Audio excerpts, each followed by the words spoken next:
So I imagine that most violinists have either listened to, watched, or have at least heard of Jascha Heifetz. I mean, his performances certainly ignited the imaginations of many of today's violinists. Why? Well, if for no other reason, just trying to figure out how his bow grip worked. And what about the incredible Nathan Milstein? How many times have you listened to his recordings or looked at his videos on YouTube? Well, besides being totally impressed, did you ever think about who taught them? Whose ideas guided these violinistic giants as they were learning their craft?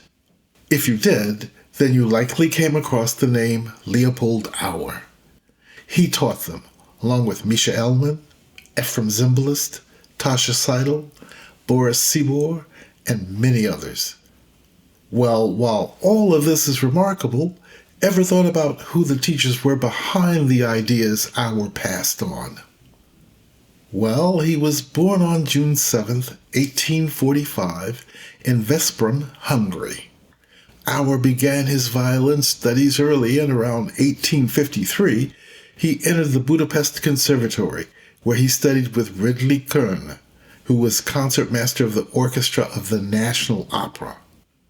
As Köhne was a pupil of the French school, his teaching emphasized technical precision and expressive phrasing. Then, as a teenager, Auer traveled to Graz to audition for Henri Violon, but the audition was unsuccessful, and he returned to his studies in Vienna with Jakob Dont. Dont was a student of Joseph Boehm, a name that will come up more and more in the lineages to be explored.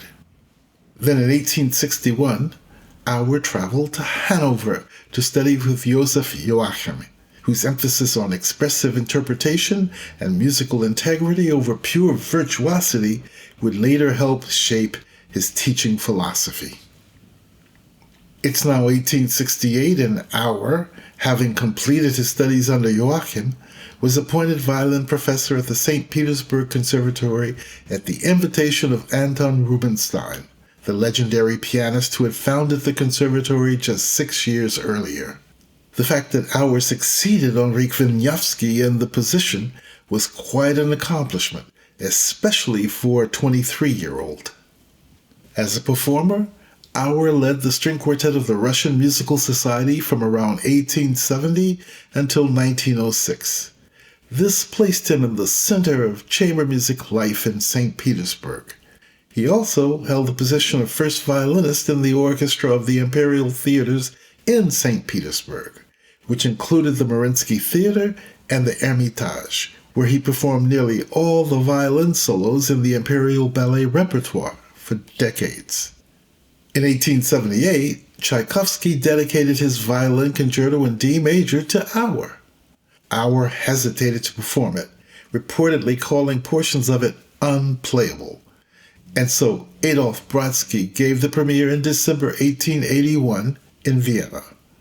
Auer eventually performed the concerto and even taught it, but only after making his own editorial modifications.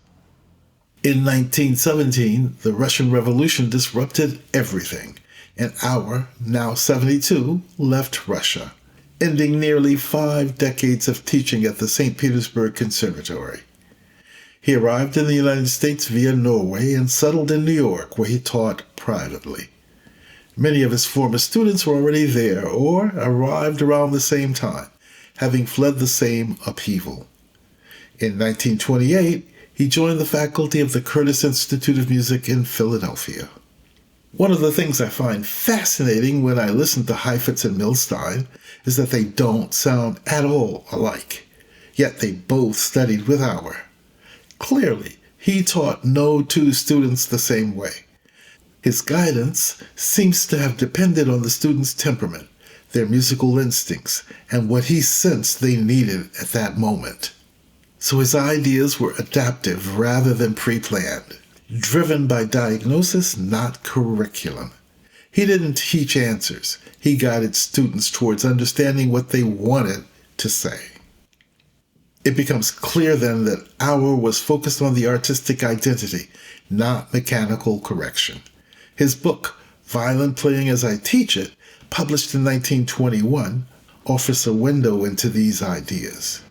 He taught that technique serves expression, and that expression must be discovered, not imposed.